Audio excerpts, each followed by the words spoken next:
Hello friends, എല്ലാവർക്കും good morning. അപ്പോൾ എല്ലാവർക്കും ഇന്നത്തെ വിശേഷത്തിൻ്റെ ഒരു അത്യുഗ്രൻ പ്രൊമോയിലേക്ക് തന്നെ സ്വാഗതം. അങ്ങനെ രൂപ CS-നോട് ചോദിക്കുകയാണ്, ചന്ദ്രേട്ട, നമ്മുടെ മക്കൾക്കൊക്കെ ഭയങ്കര സന്തോഷമായിരുന്നല്ലോ അല്ലേ? പിന്നെ അവരടിച്ചു പൊളിച്ച് ആഘോഷിക്കുകയല്ലേടോ? എന്തായാലും എനിക്ക് ഒരുപാട് സന്തോഷമായി. കാരണം നമ്മുടെ മക്കളുടെ വായിൽ എനിക്ക് കേക്ക് വെച്ചു കൊടുക്കാൻ പറ്റിയല്ലോ, അത് തന്നെ വലിയ കാര്യം എന്നും പറഞ്ഞുകൊണ്ട് എന്നാലേ ഇനി അധികം നേരം ഇവിടെ നിന്നാൽ ശരിയാവില്ല, താൻ പെട്ടെന്ന് റെഡിയാവും. കിരണിൻ്റെ ബുദ്ധി അറിയാലോ, അവനെ ഇത്തിരി സംശയം തോന്നിയ പരക്കമാഞ്ഞ് നടക്കും അന്വേഷിക്കാൻ വേണ്ടി. അതുകൊണ്ട് എത്രയും പെട്ടെന്ന് ചെയ്യാൻ നോക്ക് എന്നൊക്കെ പറയുകയാണ്. അപ്പോൾ രൂപ പെട്ടെന്ന് തന്നെ ബാഗൊക്കെ പാക്ക് ചെയ്യുക. ഈ സമയം രണ്ടുപേരും കൂടെ കാറിൽ കയറി അങ്ങ് പോവുകയാണ്. പിന്നീട് കാണിക്കുന്നത് കിരണിനെയും കല്യാണിയാണ്. അവർ രണ്ടുപേരും കൂടെ സംസാരിച്ചുകൊണ്ടിരിക്കുക. എന്നാലും കിരണേട്ടാ, പാവാ സാറ്, ആ കൂട്ടുകാരന് വേണ്ടി വലിയ കേക്കും അറേഞ്ച്മെൻ്റൊക്കെ ചെയ്തിട്ടും അയാൾ വന്നില്ലല്ലോ. ചിലപ്പോഴേ ഇത്രയും വർഷം കഴിഞ്ഞ് ഒന്നിച്ചു എന്ന് പറഞ്ഞു കേട്ടില്ലേ, വയസ്സായതുകൊണ്ട് മറ്റുള്ളവരുടെ മുൻപിൽ പോയി നിൽക്കാൻ നാണക്കേടുണ്ടാവും. അതുകൊണ്ടായിരിക്കോടോ ചിലപ്പോൾ അങ്ങനെ മനഃപൂർവ്വം ഒഴിഞ്ഞു മാറിയത്. അത് ശരിയാ, നമ്മുടെ അച്ഛൻ്റെ അമ്മയുടെയും കാര്യം ഒന്ന് ആലോചിച്ച് നോക്കിയേ. അവരും അങ്ങനെ തന്നെയല്ലേ, നമ്മുടെ മുമ്പിൽ പോലും അവർക്ക് മിണ്ടാൻ പേടിയാ. അതുകൊണ്ടല്ലേ ഒളിച്ചും പാത്തും പ്രേമിച്ചുകൊണ്ട് നടക്കുന്നേ. അത് ശരിയാ കിരണേട്ടാ എന്നൊക്കെ പറഞ്ഞുകൊണ്ട് കല്യാണം ഇങ്ങനെ ഇരിക്കണം. കല്യാണം ഇങ്ങനെ സംസാരിച്ചുകൊണ്ട് നിൽക്കുക. ഈ സമയം പിന്നീട് കാണിക്കുന്ന നയന ഭയങ്കര സങ്കടപ്പെട്ട് നിൽക്കുക. ആദർശനൊന്നും കാണാനില്ലല്ലോ.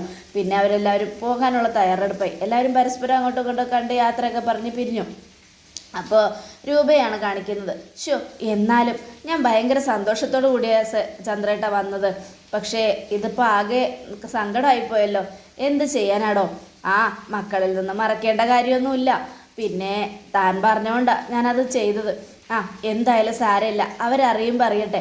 ഇപ്പം അവരൊന്നും അറിയാതിരിക്കുന്നത് തന്നെ നല്ലത്. അതെ, അത് രൂപ പറഞ്ഞത് നേരാ. എന്തായാലും നമ്മൾ പറഞ്ഞില്ല, ഇനിയിപ്പോൾ അവരറിയുമ്പോൾ അറിയട്ടെ എന്നൊക്കെ പറഞ്ഞുകൊണ്ട് അവർ പോയിക്കൊണ്ടിരിക്കുന്ന സമയത്ത് CS, അല്ലടോ, നമുക്ക് വേറെ എവിടെയെങ്കിലും ഒന്ന് കറങ്ങിയാലോ? ഇനി എവിടെ കറങ്ങാനോ ചന്ദ്രേട്ടാ, നമുക്ക് വീട്ടിലേക്ക് പോവാം. വീട്ടിലേക്ക് പോകാനോ? ഇപ്പം തന്നെയോ? എന്തായാലും കിരണും കല്യാണി നാളെ എത്തും. അപ്പോഴേക്കും നമുക്കും കറങ്ങി നടന്ന് നാളെ പോയാൽ പോരെ? എൻ്റെ ചന്ദ്രേട്ടാ, നമ്മൾ എവിടെ പോകാനാ? വേറെ ഏതെങ്കിലും മുറിയെടുക്കാന്നേ, എവിടെയെങ്കിലും ലോഡ്ജിൽ. എന്നാൽ പിന്നെ അങ്ങനെ ആവട്ടെ എന്നൊക്കെ പറഞ്ഞുകൊണ്ട് അവരിങ്ങനെ കറങ്ങാനൊക്കെ ആയിട്ട് പോവുക. അങ്ങനെ അവർ കറങ്ങാനൊക്കെ പോയി ചുറ്റിക്കറങ്ങി സന്തോഷത്തോടെ ഇങ്ങനെ കറങ്ങി അടിച്ചുകൊണ്ടിരിക്കുന്ന സമയത്ത് ഇവിടെ നമ്മുടെ കല്യാണിയും കിരണം സംസാരിച്ചുകൊണ്ടിരിക്കുക. ഈശ്വര, എന്നാലും ആദർശ് വല്ലാത്തൊരു സാധനമായി പോയല്ലോ കല്യാണി. പാവം, വാലന്റൈൻസ് ഡേ ദിവസമായിട്ട് നയനയെ ഒറ്റയ്ക്കാക്കി. അതേ കിരണേട്ടൻ എന്നെ ചേർത്ത് പിടിച്ച് ഹാപ്പി വാലന്റൈൻസ് ഡേ പറയുമ്പോൾ നയനയുടെ മുഖം ഞാൻ ശ്രദ്ധിച്ചായിരുന്നു. പാവം നയന, അവൾക്ക് ഒരുപാട് ആഗ്രഹമുണ്ട് അവളുടെ ഭർത്താവുമൊത്ത് സന്തോഷത്തോടെ ജീവിക്കാൻ. പക്ഷേ ആദർശേട്ടൻ്റെ അമ്മയാണ് അതിന് തടസ്സം. അതവൾ എന്നോട് പറഞ്ഞു കിരണേട്ടാ. ഇനിയിപ്പോൾ എന്താ കല്യാണം ചെയ്യുന്നേ? അവരെ തമ്മിൽ ഒന്നിപ്പിക്കാൻ എന്താ ഒരു മാർഗം? എനിക്കറിയില്ല കിരണേട്ടാ. ആദർശേട്ടന് അമ്മയോട് ഭയങ്കര ഇഷ്ടമാണ്. ആ ഇഷ്ടം കാരണം എങ്ങനെയൊക്കെ ചെയ്യുന്നതെന്നാണ് നയന എന്നോട് പറഞ്ഞത്. അറിയാം, എനിക്കെല്ലാം അറിയാം. അവൻ എന്നോടെല്ലാം പറഞ്ഞു. അമ്മയെ വേദനിപ്പിക്കാൻ പറ്റില്ല എന്നും പറഞ്ഞു. പക്ഷേ ഞാൻ കുറേ ഉപദേശിച്ചിട്ടുണ്ട്. ഇനിയെങ്കിലും അവൻ്റെ മനസ്സ് മാറിയാൽ കുഴപ്പമില്ല. മുത്തശ്ശനും മുത്തശ്ശിയൊക്കെ അവന് സപ്പോർട്ടാണല്ലോ. അതുകൊണ്ട് തന്നെ എത്രയും പെട്ടെന്ന് ആദർശിൻ്റെ മനസ്സ് മാറാൻ പ്രാർത്ഥിക്കാം, അല്ലാതെ വേറെ എന്ത് ചെയ്യാനാടോ എന്നൊക്കെ പറഞ്ഞുകൊണ്ട് കിരൺ ഇങ്ങനെ സങ്കടപ്പെട്ട് നിൽക്കുക. എന്നാലേ കിടന്നുറങ്ങാൻ നോക്കിക്കോ. നാളെ നേരം വെളുക്കെ നമുക്ക് വീട്ടിലെത്താനുള്ളതാ. അപ്പോഴേക്ക് കാർന്നോത്തിയും വീട്ടിലെത്തിയിട്ടുണ്ടോ നമുക്ക് അന്വേഷിക്കാൻ ചെയ്യാമല്ലോ. അത് ശരിയാ കിരണേട്ടാ, നാളെ പോയാൽ ഉടനെ തന്നെ നമുക്ക് അച്ഛൻ്റെ വീട്ടിലേക്ക് പോവാം. അതെന്താ കല്യാണി? അവിടെ ചെന്ന് അച്ഛൻ്റെ കള്ളത്തരം കയ്യോടെ പൊക്കാൻ എനിക്കൊരാഗ്രഹം. എന്നാൽ പിന്നെ എന്താ, നമുക്ക് പോകാമല്ലോ എന്നൊക്കെ പറഞ്ഞുകൊണ്ട് അവർ സംസാരിച്ചിട്ട് കിടക്കുക. പിന്നീട് നേരം വെളുത്തത് രൂപയും CS-ഉം കൂടെ വീട്ടിലേക്ക് പോവുകയാണ്. രൂപ എന്നാൽ നമുക്ക് പോയാലോ എന്നൊക്കെ പറഞ്ഞിട്ടുണ്ട്. ശരി ചന്ദ്രേട്ട, പോവാം. അങ്ങനെ ഒരു കാറിൽ കയറി പോകുന്ന സമയത്ത് രൂപയോട് സേനൻ, ഒരു ദിവസം എത്ര പെട്ടെന്നാണ് പോയത്. ഞാൻ വിചാരിച്ചു ഇനി നന്നായിട്ട് ചുറ്റിയടിക്കാമെന്ന്.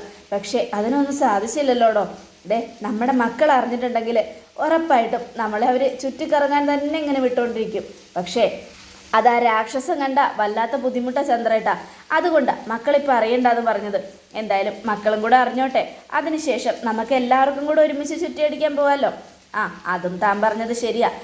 സാരമില്ല, ഇപ്പം സന്തോഷിക്കേണ്ടത് നമ്മുടെ മക്കളല്ലേ, അവർ സന്തോഷിക്കുന്നുണ്ട്, അത് തന്നെ വലിയ കാര്യം എന്നൊക്കെ പറഞ്ഞുകൊണ്ട് രണ്ടുപേരും പോവുക. അപ്പോൾ രൂപയുടെ വീടിൻ്റെ കുറച്ചങ്ങ് ദൂരെയായിട്ട് CS രൂപയെ ഇറക്കുകയാണ്. എന്നാൽ താനിവിടെ ഇറങ്ങിക്കോ രൂപ. ശരി ചന്ദ്രേട്ടാ, എന്ന് ഞാൻ പോയിട്ട് വരാം. ഞാൻ അവിടെ വരെ വരണോ? വേണ്ട ഈശ്വര, അവിടെ ഇനി അയാളെങ്ങാനും ഉണ്ടെങ്കിൽ പണി കിട്ടും. എന്നാൽ പിന്നെ താൻ ചെല്ലു രൂപേ. പക്ഷെ താൻ വെയിലത്ത് നടന്നു പോകണമല്ലോ. സാരമില്ലെന്നേ, ഞാൻ പോയിക്കോളാം. അതേ, എൻ്റെ ഈ സുന്ദരിയായ ഭാര്യയുടെ മുഖം വെയിൽ കൊണ്ട് കറുപ്പിച്ച് കളയരുത്. ഒന്ന് പോ ചന്ദ്രേട്ടാ എന്നും പറഞ്ഞുകൊണ്ട് രൂപ അങ്ങ് പോവുക. ഈ സമയം CS പോവുകയാണ്. അപ്പോൾ അതിനു മുമ്പേ കിരണും കല്യാണിയും വീട്ടിലെത്തി. രണ്ടുപേരും നേരെ CS അടുത്തേക്കാണ് പോയത്. അവിടെ CS വീട്ടിൽ അവിടെ ചെന്നപ്പോൾ ദയാനന്ദനങ്ങൾ മാത്രം നിൽക്കുക. അപ്പോൾ കിരൺ ചോദിക്കുക, അല്ല ദയാനന്ദൻ മാമ, മാമ മാത്രം എന്താ ഇവിടെ നിൽക്കുന്നത്? അച്ഛനെവിടെ?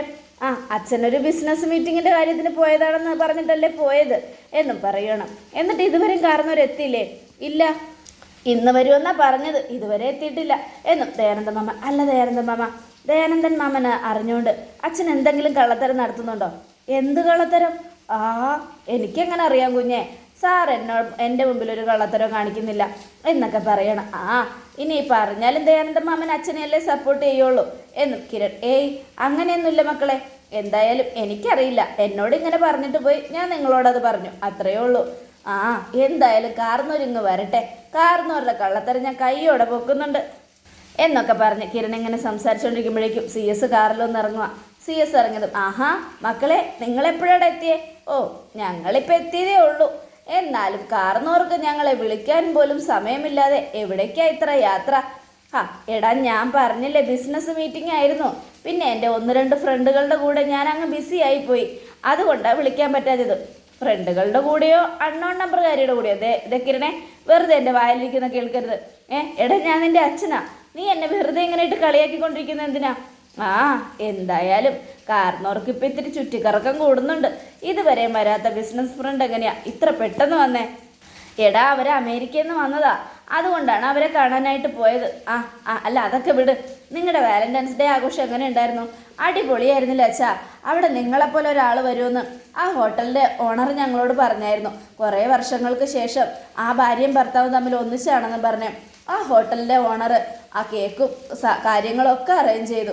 ഞങ്ങളെല്ലാവരെയും വിളിച്ച് ചുറ്റും നിർത്തിയപ്പോൾ അയാൾക്കടെ കൂട്ടുകാരൻ അയാളെ ചതിച്ചു. എന്താടാ മക്കളെ, എന്തു പറ്റി? ഭാര്യയുമായിട്ട് മുന്നിൽ വരാൻ പറ്റില്ല എന്നും പറഞ്ഞ് അയാൾ അങ്ങ് മാറിക്കളഞ്ഞു, അവിടെ നിന്ന് പോയി കളഞ്ഞു. അതെന്താ? ചിലപ്പോൾ ചമ്മൽ കൊണ്ടായിരിക്കും. ഇത്രയും വർഷം കഴിഞ്ഞ് ഒന്നിച്ചതല്ലേ, വയസ്സായി കാണില്ലേ, അതിൻ്റെ ചമ്മൽ അവർക്ക് ഉണ്ടാവും അച്ഛാ, അതുകൊണ്ടായിരിക്കും. അത് കേട്ടതും CS മുഖം മാറുന്നത് കല്യാണി ശ്രദ്ധിക്കുക. അത് പറഞ്ഞപ്പോൾ അച്ഛൻ്റെ മുഖം എന്താ മാറിയേ? ഒന്നുമില്ല മോളെ, ഞാൻ ഞങ്ങളുടെ കാര്യം ഓർത്തതാ. ഞാനും രൂപയെ ഒന്നിക്കുമെന്ന് കല്യാണി മോള് പറഞ്ഞല്ലോ, അങ്ങനെ സംഭവിച്ച ഞങ്ങളുടെ അവസ്ഥ ഇങ്ങനെയൊക്കെ തന്നെ ആയിരിക്കുമല്ലോ എന്ന് ചിന്തിച്ച് നോക്കിയതാ. അത് ശരിയാ അച്ഛാ. എന്തായാലും അച്ഛൻ വിഷമിക്കൊന്നും വേണ്ട. അച്ഛനും അമ്മയും ഒന്നിച്ചാ നിങ്ങൾക്ക് ഇഷ്ടത്തിന് പ്രണയിച്ച് നടക്കാം. അതിനുള്ള ഉറപ്പ് ഞാനും കിരണേട്ടന് സോണിയൊക്കെ തരും എന്നൊക്കെ പറയണേ. അതെനിക്കറിയാലോടാ മക്കളെ, നിങ്ങൾ ഞങ്ങൾക്ക് വേണ്ടിയാണ് ജീവിക്കുന്നതെന്ന്.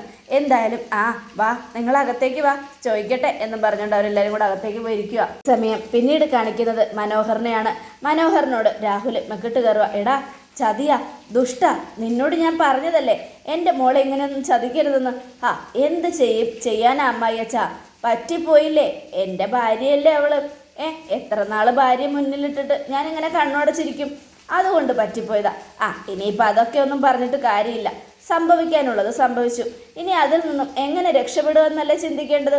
എന്നാൽ പിന്നെ അമ്മായിയച്ഛനൊരു കാര്യം ചെയ്യും, നമുക്ക് 2 പേർക്കും വിഷമമില്ലാത്ത രീതിയിൽ ഞാൻ കാര്യങ്ങൾ മുന്നോട്ട് പോകാണ്ടാവുന്ന കാര്യം എങ്ങനെയാണെന്ന് പറഞ്ഞുതരാം. എന്താ നീ ഉദ്ദേശിക്കുന്നത്? ഉദ്ദേശമൊന്നുമില്ല. ആൻറ്റിയുടെ സ്വത്തുക്കൾ എത്രയും പെട്ടെന്ന് വിറ്റ് അതിൻ്റെ നേർപ്പാതി എനിക്കും നേർപ്പാതി അമ്മായിയച്ഛനും കൂടെ എടുക്കാമെന്നല്ലേ പറഞ്ഞത്. എന്നാൽ പിന്നെ അത് എത്രയും പെട്ടെന്ന് വിൽപ്പിക്കാൻ നോക്ക്. അതെങ്ങനെ ശരിയാവുന്നേ? ഞാൻ പറഞ്ഞാലൊന്നും അവൾ അതെത്ര പെട്ടെന്നൊന്നും കൊണ്ടുപോയി വിൽക്കില്ല. എന്തായാലും അതിന് താമസമുണ്ട്. അവൾ തന്നെ മുന്നിൽ നിന്ന് നടത്തുക. ആരെയോ ആളെ വെച്ചിട്ടുണ്ടെന്നാണ് പറഞ്ഞത്.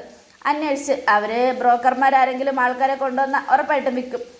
എൻ്റെ അമ്മായിയച്ഛ, അതൊക്കെ അവരുടെ വെറും നമ്പറാ. ഞാൻ മനസ്സിലാക്കിയെടുത്തോളം കാലം നിങ്ങളുടെ പെങ്ങളും നിങ്ങളെക്കാളും ഫ്രോഡാ. എന്തായാലും നിങ്ങൾക്ക് സ്വത്തുക്കളൊന്നും കിട്ടാൻ പോകുന്നില്ല. കണ്ടില്ലേ, സരയു കൺസ്ട്രക്ഷൻ സരയുവിൻ്റെ പേരിൽ എഴുതി കൊടുത്തു. മൊത്തത്തിൽ കടത്തിൽ മുങ്ങിയതുകൊണ്ടാണ് ആ കമ്പനി അവളുടെ പേരിൽ എഴുതി കൊടുത്തത്. എന്തായാലും അതിലൊരു ലക്ഷ്യം ഉണ്ടായിരുന്നു എന്ന് എനിക്ക് തോന്നിയായിരുന്നു. ആ ലക്ഷ്യം പൂർത്തിയായില്ലേ? ആ കമ്പനി വീണ്ടും തിരിച്ച് കല്യാണിയുടെയും കിരണിൻ്റെയും കയ്യിലെത്തിയില്ലേ? അവരുടെ മക്കളുടെ കയ്യിൽ തന്നെ സ്വത്തുക്കൾ എത്തുന്ന വിധത്തിൽ അവരങ്ങനെ എന്തെങ്കിലുമൊക്കെ ചെയ്യുമെന്നാണ് എനിക്ക് തോന്നുന്നത്. അത് കേട്ടതും രാഹുൽ, എടാ എൻ്റെ പെങ്ങളെ അങ്ങനെയൊന്നും ചെയ്യില്ലടാ. കടമുണ്ടെന്ന് ആ കമ്പനിയിൽ വലിയ കടമുണ്ടെന്ന് അവൾ അറിഞ്ഞത് വൈകിയ. അങ്ങനെയുള്ളപ്പോൾ എൻ്റെ മോളെ എങ്ങനെയാടാ അവൾ പറ്റിക്കുന്നത്? അതൊക്കെ നിങ്ങളുടെ വെറും തോന്നല. നിങ്ങളുടെ പെങ്ങൾ നിങ്ങളെ കണ്ണു അടച്ച് വിശ്വസിക്കുന്നില്ലേ? അതുപോലെ നിങ്ങളും അവരെ കണ്ണു അടച്ച് വിശ്വസിക്കുക. എന്നാൽ ഞാൻ വിശ്വസിക്കില്ല. അവരെ പക്കാ ഫ്രോഡ്. ദേ, എൻ്റെ പെങ്ങളെ പറ്റി അനാവശ്യം പറഞ്ഞാലുണ്ടല്ലോ. ഇല്ല, ഞാൻ അനാവശ്യം പറയുന്നില്ല. എന്നാൽ പിന്നെ അമ്മായച്ചനൊരു കാര്യം ചെയ്യും, എത്രയും പെട്ടെന്ന് പെങ്ങൾക്കടെ സ്വത്തുക്കളെല്ലാം വിൽക്കാൻ നോക്ക്. വിറ്റ് കാശ് മേടിക്ക്. അത് നടക്കില്ലെന്ന് പറഞ്ഞില്ലേ? അതെന്താ നടക്കാത്തെ? അത്രയ്ക്ക് സ്നേഹമുള്ള അമ്മായച്ചനോട് ആങ്ങളെയല്ലേ നിങ്ങൾ? അങ്ങനെയുള്ളപ്പോൾ നിങ്ങൾ മുന്നിൽ നിന്ന് വിറ്റ് തരാമെന്ന് പറ. അങ്ങനെ പറയുമ്പോൾ ആൻറ്റി എന്ത് പറയുമോ നോക്കാം. അങ്ങനെ സംസാരിച്ചു കഴിഞ്ഞാൽ ആൻറ്റി എന്ത് പറയുന്നോ അതുപോലെ നമുക്ക് ചെയ്യാം. ആൻറ്റിയോ? ആരാടാ നിൻ്റെ ആൻറ്റി? നിന്നേക്കാളും വയസ്സ് കുറവാ അവൾക്ക്. അതെനിക്കിപ്പോൾ പേര് വിളിക്കാൻ പറ്റില്ലല്ലോ അമ്മായച്ച. എല്ലാവരുടെ മുൻപിൽ ആൻറ്റിന്ന് വിളിച്ചു പോയില്ലേ എന്നൊക്കെ മനോഹർ പറയാ. ഓഹോ, നീ എങ്ങനെയാണ് എൻ്റെ തലേന്നൊന്ന് ഒഴിഞ്ഞു പോകുന്നേ? അതിനുള്ള വഴിയാണ് പറഞ്ഞു തന്നത്. ഞാൻ ആ സ്വത്തുക്കളെല്ലാം കിട്ടിക്കഴിഞ്ഞാൽ ഉറപ്പായിട്ടും സരയുനിട്ടേച്ച് അങ്ങ് പോയിക്കോളാം. പിന്നെ നിങ്ങളുടെ ഇഷ്ടം, ആ കുഞ്ഞിനെ കൊല്ലോ പിന്നെ വളർത്തോ എന്താന്ന് വെച്ചാൽ ചെയ്തോ എന്നും പറഞ്ഞുകൊണ്ട് മനോഹർ മാറിപ്പോവുക. ഈ സമയം ദൈവമേ, ഇവന് ഞാൻ എന്താ ചെയ്യുക? അട്ടയെ പിടിച്ച് മെത്തേ കിടത്തിയ അത് അടങ്ങിയിരിക്കില്ലല്ലോ എന്നും പറഞ്ഞ് ആലോചിച്ചുകൊണ്ട് നിൽക്കുക. അങ്ങനെ രാഹുലിൻ്റെ നിർദ്ദേശപ്രകാരം സരയും പിന്നെ നമ്മുടെ ശാരിയും കൂടെ അങ്ങോട്ട് പോവുകയാണ് രൂപയുടെ വീട്ടിലേക്ക്. മോളെ, അച്ഛൻ പറഞ്ഞതൊക്കെ ഓർമ്മയുണ്ടല്ലോ. രൂപയുടെ മനസ്സ് കീഴ്പ്പെടുത്തി എങ്ങനെയെങ്കിലും സ്വത്തുക്കളൊക്കെ എത്രയും പെട്ടെന്ന് വിൽപ്പിക്കാനുള്ള കാര്യങ്ങൾ നോക്കണം. അതൊക്കെ ഞാൻ ഏറ്റമേ, അമ്മ എനിക്ക് വിട്ടു തന്നേരെ എന്നൊക്കെ പറഞ്ഞുകൊണ്ട് സരയു സംസാരിക്കുക. പിന്നെ അവളെ സ്വത്തുക്കൾ വിറ്റോളാം എന്നും പറഞ്ഞ് ഒഴിഞ്ഞു മാറും. അങ്ങനെ സമ്മതിക്കരുത്. നീ സ്നേഹത്തോടെ നിന്ന് അവളെ എങ്ങനെയെങ്കിലും ഇതാക്കിയെടുക്കണമെന്ന് പറഞ്ഞുകൊണ്ട് ഒരു കോളിംഗ് ബെൽ അടിക്കുക. അപ്പോഴേക്കും യാമിനി വന്ന് കഥ തുറന്നു. ആഹാ, ഇപ്പം അങ്ങ് പോയതല്ലേ ഉള്ളൂ, പിന്നെ എന്താ വീണ്ടും വന്ന് കയറിയത്? അത് കേട്ടതും എന്താടി, എനിക്ക് ഈ വീട്ടിലേക്ക് വരാൻ നിന്റെ അവകാശവും അനുവാദവും വേണോ? ഓ, നമ്മുടെ അവകാശം അനുവാദമൊന്നും വേണ്ട. എന്നാലും മോള് പ്രഗ്നൻ്റ് അല്ലേ, അതുകൊണ്ട് ദേ സരയുമോളെ സൂക്ഷിക്കണ്ടേ. ഞാൻ ചിലപ്പോൾ വല്ലതും കലക്കി കൊടുത്താലോ? അമ്മേ, ഇവളുടെ പറച്ചിൽ കേട്ടോ, അത് കേൾക്കുമ്പോൾ തന്നെ അറിയാം ഇവളെന്തെങ്കിലും എനിക്ക് കലക്കി തരാനുള്ള പരിപാടിയാന്ന്. അയ്യോ, ഞാൻ അങ്ങനെയും ചെയ്യില്ല. പിന്നെ എൻ്റെ മെക്കിട്ട് കയറാമെന്ന് ഞാൻ വെറുതെ വിടത്തുമില്ല. ഞാൻ നിന്നെ കാണാമെന്നല്ല. രൂപ എവിടെ എന്നും പറഞ്ഞ് ചോദിക്കുമ്പോഴേക്കും രൂപ വരികയാണ്. അപ്പം ഇതിനേക്കാൾ തകർപ്പൻ വിശേഷമാണ് നടക്കാൻ പോകുന്ന. എല്ലാവരും കാത്തിരിക്കുക.